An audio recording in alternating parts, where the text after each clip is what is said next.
мкеде элдер сурап калат, электр энергия да кымбаттайбы деп. Анан сиз айттыңыз, ошондо маалымат каражаттарында айтып атканыңызда, жылда биз карап турбасак, өзүн актап айтат дедиңиз. Ушул кандай азыркы убакта 24-жыл өтүп атат? 24 жылы 1 майдан баштап 11%ке көтөрүлгөн. Калкка 11%. Бирок жанагы биздин аз камсыздуу үй бүлөлөр, баягы 50 тыйындын немелери, алардын немелери, маселелери эч кандай эметилген жок, көтөрүлгөн жок. Жана льготалар, горный райондордо бизде эме жок да, ограничение жок да, 700 киловатт деген. Алар ошо бойдон эле калды, эч кандай маселе жок.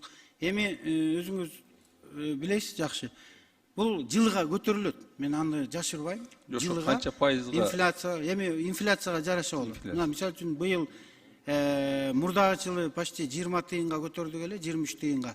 Быйыл 11 тыйынга көтөрүлдү. Эмдиги жылдын инфляциясы кандай болот? 25 ошого жара көтөрүлөт. 5 6 10 15% болсо ошого жараша көтөрүлүп кете берет. Эми муну туура түшүнүңүздөр. Муну эгерде биз кубалап жетпесек, бу тармакты көтөрүш кыйын болот. Анткени өзүңүз көрүп атасыз, биз эле ошол эле чакан кездерди, мына мен азыр токтолуп кетпедимби? 250 миллион киловатт саат бизге бүгүнкү күндө чакан кездер кошумча генерация кылып атат.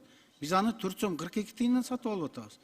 Элге сатканыбыз 1 сом 11 тыйын болуп атат. Анан андагы электр энергия. Андай эгерде биз мисалы үчүн ошол инфляцияга көтөрүлүп кетпей бара бербесек, биз анда мамлекеттен субсидия алып отура беребиз.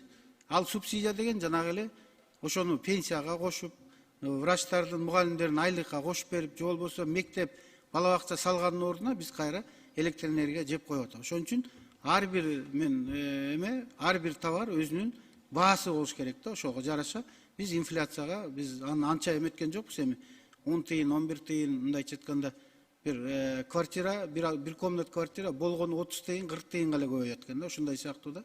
Ошону көтөрүп келатабыз да ошо. Жылыга инфляцияга биз көтөрөбүз.